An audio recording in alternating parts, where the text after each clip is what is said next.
동기부여가인 이 지글러 박사가 한 번은 뉴욕의 지하도를 걷고 있는데 한 거지가 연필을 팔고 있었습니다.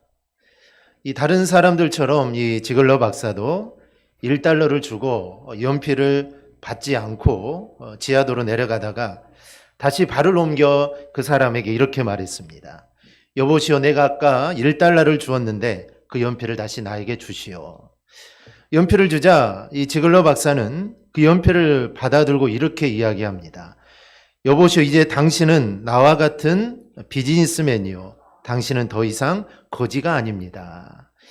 이 말을 들은 이 사람이 가만히 생각해 봤습니다. 그리고 말합니다. 그래, 맞아. 난 거지가 아니야. 길거리에서 돈 1달러를 받고 연필 한 자루씩을 파는 사업가야 라는 생각을 합니다. 그 순간부터 이 사람은 자신의 자아상이 달라집니다. 이전까지는 자기가 거지라는 정말 내가 이거를 팔아서 생계를 유지하는 그런 사람으로 생각했는데 이제는 생각이 바뀐 겁니다. 하루아침에 자신은 사업가가 된 겁니다. 이런 꿈과 용기를 이제 가지게 됩니다. 그리고 자기의 운명과 환경을 바꿔놓은 말을 늘 자기 마음에 새겼습니다. 나는 거지가 아니야. 연필을 파는 사업가야. 이런 생각의 변화를 겪은 이 거지는 나중에 훌륭한 비즈니스맨이 되어서 이 박사를 찾아와 이런 고백을 합니다. 박사님은 저에게 당신은 더 이상 거지가 아니라 사업가입니다 라고 하셨습니다. 나는 늘 거지의 자아상을 갖고 있었는데 박사님의 말 한마디로 나의 인생을 이렇게 바꾸어 놓았습니다. 이 지글러 박사의 말 한마디가 이 한 사람의 인생을 바꿔 놓은 겁니다. 지글러의 말 한마디로 이 사람은 자신의 정체성을 다시 세운 겁니다. 이렇듯 사람은 내가 누구이고 그리고 어떤 존재인가를 아는 것이 정말 중요합니다. 만약 나는 아무것도 아니고 나는 정말 초라한 존재라고 믿는다면 그 사람은 자신의 인생을 건강하게 살 수 없을 겁니다. 자기 자신이 아무것도 아니라고 생각하기 때문이죠. 근데 만약 자기가 나는 매우 귀중한 존재다라고 생각을 한다면 그 사람의 삶은 어떨까요? 아마 분명히 달라질 겁니다. 우리는 오늘 에베소서를 보는데 에베소서는 성도가 어떠한 존재인가를 우리에게 말합니다. 그리고 그런 성도는 그럼 어떠한 삶을 살아야 되는가? 이거를 가르쳐주는 성경이 에베소서입니다. 이 에베소 지역은 아시아에 있는 로마 제국의 주요 도시 중 하나입니다. 해상과 육상의 무역로가 교차되는 지리적 요건 때문에 교통과 상업의 중심지였고 또 터키 서부 해안에 있는 이 항구 도시입니다. 특히 세계 7대 불가사리라고 불리는 이 풍요의 여신 아데미 신전이 바로 이 에베소에 있습니다. 그래서 항상 수많은 사람들이 거기를 순례를 하게 되고 또 신전이 있으니 우상 숭배가 성행했던 곳이 에베소입니다. 그리고 터키를 소개하는 관광 책자에 빠지지 않고 등장하는 한 곳이 있는데 그게 바로 이 셀수스 도서관입니다. 이 셀수스 도서관은 이집트 알렉산드리아 그리고 터키 버가모 도서관과 더불어서 고대 세계 3대 도서관 중에 하나인데 그 도서관이 이 에베소서에 있습니다. 그 당시에 약 1만 2천 권의 책이 그것에 소장되어 있었다고 합니다. 이 사도행전 18장을 보면 사도 바울이 제2차 전도 여행 당시에 에베소에 들어가서 복음을 전하고 거기에 교회를 세웁니다. 그리고 이 3차 전도 여행 때 다시 한번 방문을 하여서 그 에베소 교회에서 약 3년 동안 머물면서 목양을 했던 교회가 에베소 교회입니다. 다른 어떤 도시보다 사도 바울이 오래 머물렀기 때문에 이 에베소 교회는 사도 바울에게 있어서 애정이 가는 교회입니다. 3년 동안 목회를 했던 곳이죠. 전도 여행이기 때문에 잠깐 머물렀다 교회를 세우고 또 다른 지역으로 이동을 하는데 이 지역만큼은 3년 동안 목회를 했던 곳입니다. 그리고 그의 믿음의 아들인 디모데에게 이 에베소 교회를 맡겨주고 자신은 떠나게 되죠. 그래서 에베소 교회는 사도 바울에게 참 의미 있는 이 교회 중에 하나입니다. 그리고 사도 바울의 영향력이 어찌 보면 가장 많이 미치고 있는 이 교회라고 할 수가 있습니다. 그런데 이런 교회도 문제가 생기게 되죠. 사도 바울이 얼마나 잘 양육했겠습니까? 그런데도 문제가 생기게 됩니다. 근데 에베소서는 좀 흥미로운 게 있습니다. 다른 서신들을 보면 보통 우리가 고린도전서, 고린도후서, 갈라디아서도 마찬가지인데요. 그 교회의 문제들을 지적을 합니다. 고린도 교회에 있었던 음행의 문제, 우상 제물에 대한 문제, 이런 문제들을 사도 바울이 지적을 하고 거기에 대한 해결책을 주죠. 그런데 에베소 교회는 그 교회의 특정 문제를 다루지 않습니다. 문제는 많이 있을 건데 그 문제를 다루지 않고 다 그 당시 누구나 관심을 가질 수 있는 그런 문제들을 에베소서에 기록을 합니다. 이렇게 기록된 걸 통해 이 에베소서는 단지 에베소 교회만 보내기 위한 서신이 아니라 그 지역의 모든 교회들이 서로 회람하면서 읽을 수 있도록 아마 쓴 성경이 에베소서일 거라고 이렇게 생각을 합니다. 그 이유는 보통 사도 바울이 서신서를 끄면 맨 마지막에 항상 하는 말이 그 믿음의 형제들을 항상 언급을 합니다. 로마서에는 끝부분에 많이 나오죠. 그리고 대부분 서신서에 보면은 지인들을 향한 인사의 말씀이 나옵니다. 그런데 에베소서는 인사의 말이 없습니다. 이것은 이 서신은 에베소 교회만 보낸 게 아니라 너희가 읽고 또 다른 지역에 있는 교회들도 서로 나누어주면서 서로 읽기를 바라는 마음으로 에베소서를 기록하게 됩니다. 에베소서는 6장인데 1장에 3장까지는 성도의 정체성, 그리고 6장까지는 성도의 삶에 대한 교훈입니다. 그러면 먼저 우리가 어떤 존재인가를 살펴봐야 합니다. 즉 나는 어떤 존재인가라는 것이죠. 3, 4절입니다. 찬송하리로다 하나님 곧 우리 주 예수 그리스도의 아버지께서 그리스도 안에서 하늘에 속한 모든 신령한 복을 우리에게 주시되 곧 창세전에 그리스도 안에서 우리를 택하사 우리로 사랑 안에서 그 앞에 거룩하고 흠이 없게 하시려고. 이 말씀을 보면 하나님이 우리를 언제 선택하셨다고 합니까? 성경에 나온 대로 창세전입니다. 창세전. 즉 하나님은 창세전에, 즉 이 땅을 만들기도 전에, 지구가 있기도 전에, 우주가 있기도 전에, 즉 창세 전에 우리에게 복을 주시려고 우리를 하나님의 자녀로 삼아 주신 겁니다. 우리가 1900 몇 년, 2000년도에 태어났지만 하나님의 택정하심은 이미 창세전에 이미 계획이 끝난 겁니다. 그리고 하나님의 때가 되어서 내가 이 땅에 태어나게 된 것이죠. 그런데 그 선택이라는 것이 참으로 기묘합니다. 우리가 사람을 선택할 때 어떻게 합니까? 우리가 대통령 선거를 한다든지 국회의원 선거를 하면 먼저는 반드시 입후보자가 있어야 합니다. 내년에 이제 대통령 선거가 있습니다. 그래서 지금부터 각 당들이 후보를 하기 얼마나 지금부터 토론을 많이 합니까? 그래서 먼저는 입후보자가 반드시 있어야 합니다. 그러면 그들이 공약을 내걸죠. 내가 대통령이 되면, 내가 국회의원이 되면 내가 이런 일을 하겠다. 그리고 과거사 일체를 점검을 합니다. 이 사람이 혹시 옛날에 군대를 갔다 왔는지, 왔다고 했는지, 정확히 갔다 왔는지, 이런 것부터 시작해서 탈세나 범죄, 하여튼 모든 것들을 다 점검을 합니다. 그래서 입후보 기간은 입후보자에게는 자신을 알리는 것이요, 그리고 국민들은 그 사람의 됨됨이를 점검하는 기간입니다. 과연 누가 선택을 받을 만한 합당한 사람인지 그거를 고르게 되죠. 민주주의가 발달할수록 이 과정들이 더 복잡해지기 시작합니다. 그만큼 좋은 사람을 골라야 하기 때문입니다. 이거는 이런 국회의원 선거나 대통령 선거뿐만 아니라 회사에서 이 신입사원 한 명을 뽑을 때도 마찬가지입니다. 신중하게 꼭 필요한 사람을 선택을 하게 되죠. 그러면 우리가 하나님으로부터 선택을 받은 시기가 언제였다고 합니까? 창세 전이라고 합니다. 말 그대로 하나님이 이 세상을 창조하기 전이요, 아담과 하와가 에덴 동산에 살기도 전입니다. 그 전에 저와 여러분을 선택을 하신 것이죠. 예수님이 십자가의 구속 사역을 완수하고 나서도 아닙니다. 우리 한 사람 한 사람을 이모저모 시험해 보고서도 아닙니다. 그리고 외모를 보고서도 아니고 우리의 충성 맹세를 듣고서도 아닙니다. 능력을 보아서도 아닙니다. 우리가 태어나기도 전에 어머니 뱃속에 있기도 전에 그 창세 전에 우리의 모든 것을 보지 않고 그리고 우리를 선택합니다. 그러니 이 얼마나 큰 은혜입니까? 만약 하나님이 우리의 모습을 보고 이 사람이 나에게 정말 충성할 것인가? 아니면 이만한 능력이 있는가? 그걸 보고 우리를 선택했다면 우리 모두는 다 탈락일 겁니다. 그런데 하나님은 그런 거 보지 않고 우리를 선택하셨다라는 겁니다. 에베소서 2장 10절을 보면 이렇게 말씀합니다. 우리는 그가 만드신 바라 그리스도 예수 안에서 선한 일을 이와여 지음을 받은 자니 이 일은 하나님이 전에 예비하사 우리로 그 가운데서 행하게 하려 하심이니라. 오전 예배 때도 봤던 말씀입니다.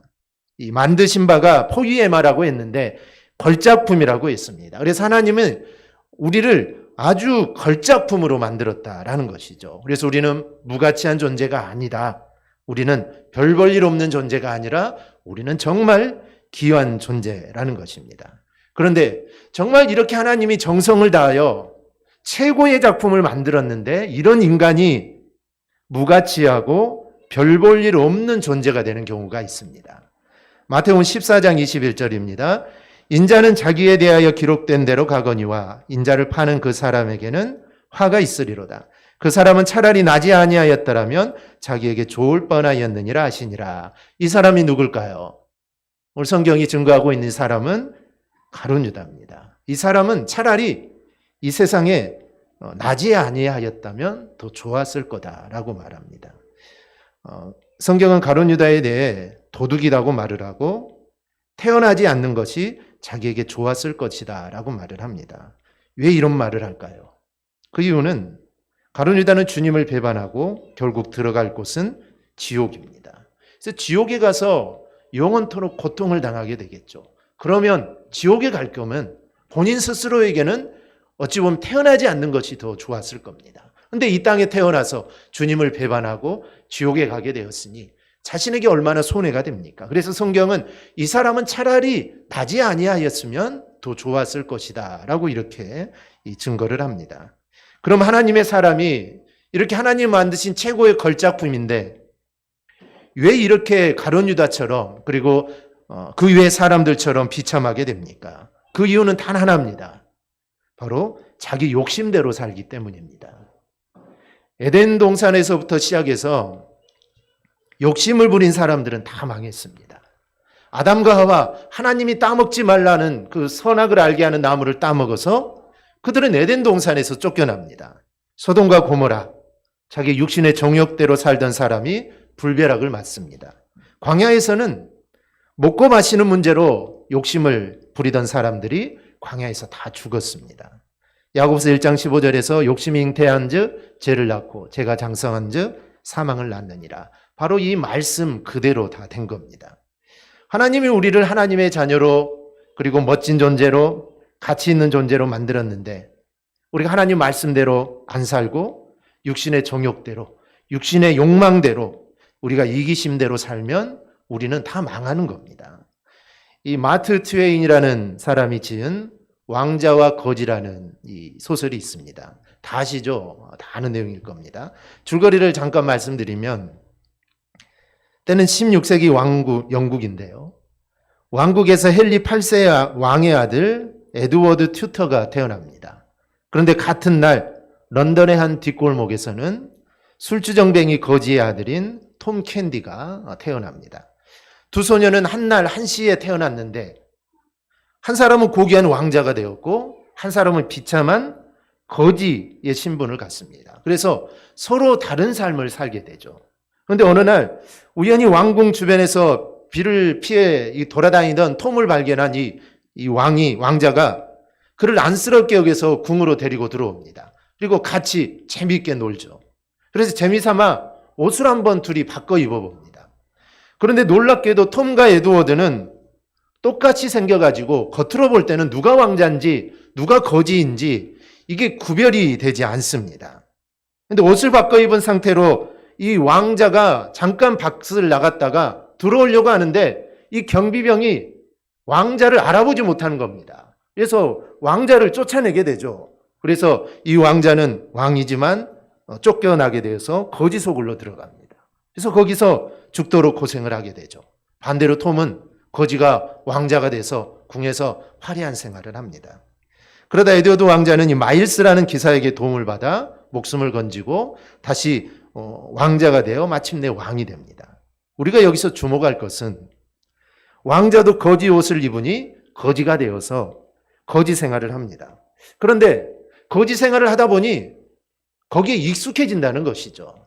처음에는 자기가 왕자라고 생활을 잘 받아들이지 못하는데 시간이 흐르면서 이제 그 삶도 자기에게 익숙해져 가버립니다. 반대로 거지도 왕자 옷을 입으니 왕자가 되고 왕자 노릇을 합니다. 여기서 깨닫는 것은 우리가 무슨 옷을 입느냐는 겁니다. 우리가 무슨 옷을 입고 살아가느냐. 우리는 모두 하나님의 걸작품으로 하나님 만드셨습니다. 그러면 이 걸작품에 맞는 옷을 입고 걸작품이 있어야 할 곳에 우리는 있어야 합니다. 최고의 작품들은 박물관에 있습니다. 그리고 진짜 최고의 작품들은 진품을 걸어놓지 않고 가품을 걸어놓죠. 진품은 너무 귀하기 때문에 다른 곳에 잘 보관을 해둡니다. 그래서 진품은 있어야 할 곳에 있어야 하고 거기에 맞는 곳에 있어야 합니다. 로마서 13장 14절은 오직 주 예수 그리스도로 옷 입고 종욕을 위하여 육신의 일을 도모하지 말라. 또 골로새서 3장 12절에는 그러므로 너희는 하나님의 택하사 거룩하고 사랑받는 자처럼 긍휼과 자비와 겸손과 온유와 오래 참음을 옷 입으라 라고 합니다. 예수로 옷을 입자는 겁니다. 그리고 믿음의 선한 행위에 옷을 입자. 그래서 하나님의 걸작품처럼 우리는 살라는 겁니다. 즉 욕심 부리고 죄 짓다가 망하는 사람이 되어서는 안 된다는 것이죠. 에베소서에서 강조하는 중심 메시지 중 또 하나는 이 성도가 얼마나 귀한 존재인지를 말합니다. 그리고 성도가 귀한 존재이기 때문에 또 하나 성도의 삶도 귀해야 한다는 겁니다. 왕자면 왕자 같은 삶을 살아야겠죠. 왕자인데 거지같이 살면 안 되겠죠. 그래서 우리는 하나님께서 그렇게 귀한 존재로 만들었기 때문에 그런 귀한 삶을 살아야 합니다. 그러면 성도가 성도로서의 귀한 삶을 살기 위해서 어떻게 할까요? 그것은 절대로 마귀를 따라 살면 안 된다라는 겁니다. 요한복음 8장 44절을 보면 너희는 너희 아비 마귀에게서 났으니 너희 아비의 욕심대로 너희도 행하고자 하느니라. 그는 처음부터 살인한 자요 진리가 그 속에 없으므로 진리에 서지 못하고 거짓을 말할 때마다 제 것으로 말하나니 이는 그가 거짓말쟁이요 거짓의 아비가 되었음이라. 즉 마귀는 원래부터 살인자요 거짓말하는 자입니다. 그리고 진리가 그 안에 하나도 없습니다. 그래서 마귀를 따라가면 어떻게 될까요? 우리도 마귀처럼 된다는 겁니다. 그래서 우리는 절대로 마귀를 따라가서는 안 됩니다. 그럼 어떻게 해야 될까요? 당연히 마귀를 대적하라고 합니다. 즉 마귀와 싸우라는 것이죠. 마귀와 싸워야 합니다. 그런데 우리 육신을 입고 있는 우리는 마귀와 싸운다는 것은 이거는 불가능한 겁니다. 우리가 어떻게 마귀와 싸워서 이기겠습니까? 내가 내 욕심으로 내 힘으로 마귀와 싸운다면 우리 인간은 100% 집니다. 그럼 어떻게 합니까? 6장 10절 11절에서 이렇게 말씀합니다. 끝으로 너희가 주 안에서와 그 힘의 능력으로 강건하여지고 마귀의 관계를 능히 대적하기 위하여 하나님의 전신갑주를 입으라. 이 말씀은 하나님을 힘입으라는 겁니다. 하나님을 힘입어 마귀와 싸우라는 겁니다. 그러니 우리는 다투고 분열하면 안 됩니다. 그러면 마귀만 좋은 일 시키는 겁니다. 마귀와 대적하는 것이 아니라 마귀를 기쁘게 하는 것이기 때문입니다. 우리가 잘 아는 이솝우화 중에 고양이 2마리가 고기 한 덩이를 얻어가지고 서로 많이 먹겠다고 서로 싸웁니다. 한 덩이니까 나눠서 먹어야 되는데 서로 많이 먹겠다고 싸우죠. 근데 그때 지나가던 원숭이가 그러면 내가 재판해 주겠다라고 합니다. 그래서 그 두 고양이가 그러면 해라라고 하자 이 원숭이는 이 고기 덩어리를 둘로 잘라가지고 하나씩 나누어 줬습니다. 그런데 이 작은 것을 받은 고양이가 내 것이 작다고 말을 합니다. 그럼 어떻게 해야 될까요? 원숭이가 더 큰 것을 한 입 먹었습니다. 그러니까 또 한쪽이 작아지죠. 또 싸웁니다. 그럴 때마다 이 원숭이가 한쪽을 먹다 보니까 이제 고기 덩어리가 정말 작아졌습니다. 그래도 이 두 고양이는 서로 자기 게 작다고 내가 큰 걸 먹겠다고 서로 싸웁니다. 이것을 지켜보던 이 원숭이가 그것을 2개 다 집어먹고 도망가 버립니다. 그때서야 이 고양이들은 자기들의 싸움을 후회를 하게 됩니다. 성도는 내가 좀 억울하고 아니면 내가 좀 손해를 보더라도 우리는 싸우지 말고 사랑으로서 서로 화목해야 합니다. 싸우면 막이 좋은 일만 시키는 겁니다. 지금 우리나라도 교회들이 문제가 많은 교회들이 얼마나 많습니까? 안에서 서로 싸웁니다. 자기 주장이 옳다는 것이죠. 그런데 누구 주장이 옳든 누구 주장이 옳지 않든 그거는 중요한 게 아닙니다. 그들은 지금 마귀만 좋은 일 시키고 있는 것입니다. 교회가 불화하고 교회가 싸우고 이걸 누가 좋아하겠습니까? 당연히 마귀가 좋아하고 있죠. 그러므로 우리는 정말 다툼을 피하고 어느 곳에든지 온유와 사랑으로 사는 그런 믿음의 사람이 우리는 꼭 되어야 합니다. 6장 12절을 보세요. 우리의 씨름은 혈과 육을 상대하는 것이 아니요 통치자들과 권세들과 이 어둠의 세상 주관자들과 하늘에 있는 악의 영들을 상대함이라. 여기서 혈과 육은 사람을 말합니다. 즉 주님은 너희가 사람을 대항해서 싸울 것이 아니라 하늘과 이 어두운 세상을 지배하고 있는 악한 영들인 마귀들과 너희는 싸워야 한다는 겁니다. 그러니 마귀와 싸워야 할 성도들이 성도끼리 싸운다면 그것은 정말 상대를 잘못 보는 겁니다. 바보 같은 짓을 하는 겁니다. 즉 우리의 싸움 상대는 사람이 아닙니다. 이웃이 아닙니다. 마귀이고 악한 영입니다. 그래서 오늘 본문은 마귀와 싸우기 위해 전투복을 입으라고 합니다. 이 전쟁에 나가는 군인들은 무장을 해야 되죠. 그래서 자기를 지킬 수 있습니다. 마찬가지입니다. 우리도 마귀와 싸우기 위해서는 우리가 잘 무장을 해야 됩니다. 14절에서 17절입니다. 그런즉 서서 진리로 너희 허리띠를 띠고 의의 호심경을 붙이고 평안의 복음에 준비한 것으로 신을 신고 모든 것 위에 믿음의 방패를 가지고 이로써 능히 악한 자의 모든 불화살을 소멸하고 구원의 투구와 성령의 검 곧 하나님의 말씀을 가지라. 여기 말씀을 보면 이 방어할 수 있는 것과 공격할 수 있는 것이 있습니다. 허리띠나 가슴에 또 평화의 복음의 신, 손에 믿음의 방패 이런 것들은 방어하는 것이죠. 그래서 악한 영들이 쏘는 불화살을 이걸로 잘 막아야 합니다. 근데 막기만 한다고 승리할 수 있을까요? 막기만 한다고 승리할 수 없습니다. 공격을 해야 됩니다. 그런데 그 공격 무기가 바로 칼인데 이 칼이 바로 성령의 칼, 즉 하나님의 말씀입니다. 즉 하나님의 말씀으로 우리는 악한 영을 물리쳐야 합니다. 어떤 목사님이 마귀의 속임수에 대해 이런 글을 쓰셨습니다. 마귀가 우리를 넘어뜨리기 위해 여러 가지 속임수를 쓰는데 마귀가 쓰는 술책 중 하나는 마귀는 늘 언제나 그럴듯하고 아름답게 포장을 한다는 겁니다. 아름답게 포장을 해서 우리를 넘어지게 합니다. 예를 들어 술이나 담배 광고를 생각해 보라고 합니다. 그들은 술이 낭만과 직결되어 있는 것처럼 속인다고 합니다. 야, 술 없이는 못 살아. 술 없는 인간관계가 무슨 재미가 있냐. 술 없는 사업, 술 없는 연애, 그건 말이 안 돼. 라는 식으로 말을 합니다. 그러면서 술 때문에 인생을 망친 사례는 전혀 언급하지 않습니다. 사고의 30% 이상, 범죄의 40%, 질병의 28%에 해당되는 원인이 술 때문에 있지만 절대로 그런 이야기는 하지 않습니다. 또 하나 예국 잡지를 보면 표지 뒷면에 실린 담배 광고를 한번 보라고 합니다. 한동안 우리나라 잡지에도 실렸지만 이 광고를 보면 카우보이가 말을 타고 담배를 피우고 있습니다. 이 그림이 전하려는 메시지가 뭘까요? 남자는 이렇게 멋진 모습으로 담배를 피워야 된다는 겁니다. 진정한 남자는 이렇게 말을 타고 담배를 피운다. 이것을 말하는 겁니다. 그런데 생각해 보라고 합니다. 과연 진정한 남자다움이 담배를 피우는 것인가? 그러면 담배를 피우지 않은 남자는 남자답지 못하다는 말이냐라는 겁니다. 그러면서 우리는 이걸 뒤집어서 말할 줄 알아야 한답니다.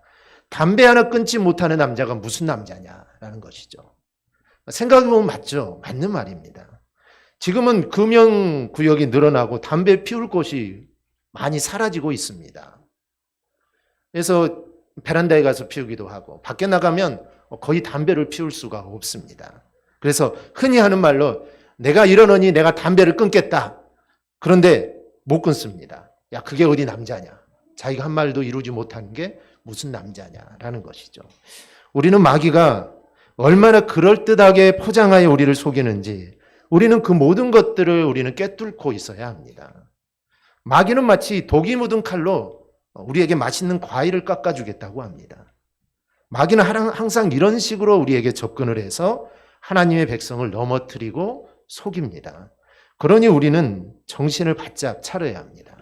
에베소서는 지금 우리에게 이렇게 말씀하고 있습니다. 에베소는 태폐적인 목욕과 오락, 이렇게 인생을 살면 즐겁다라는 식으로 말하는 도시가 이 에베소 지역입니다. 그런데 그들의 그런 말에 절대 속지 말라는 겁니다. 지금도 마찬가지입니다. 나를 넘어뜨리게 하는 이 쾌락에 우리는 속아서는 안 됩니다. 그 속에는 나를 넘어지게 하는 마귀가 있습니다. 그래서 깨닫는 지혜가 우리 가운데 있기를 바랍니다. 우리가 이런 마귀의 속임수, 이런 마귀의 괴계를 물리칠 수 있는 것은 하나님의 말씀입니다. 그래서 하나님의 말씀으로 그것을 비추어 보고 하나님의 말씀으로 그 일들 우리가 물리쳐야 합니다. 그러면 우리는 승리의 삶을 우리가 살아갈 수가 있습니다. 오늘 에베소서 말씀을 통해 정말 나를 유혹하고 나를 쾌락에 빠뜨리려고 하는 그런 마귀의 속임수를 우리가 오늘 말씀과 같이 우리가 정말 영적으로 잘 무장하여서 물리치고 날마다 승리하는 저와 여러분이 꼭 되기를 주님의 이름으로 축원합니다. 아멘. 기도하겠습니다.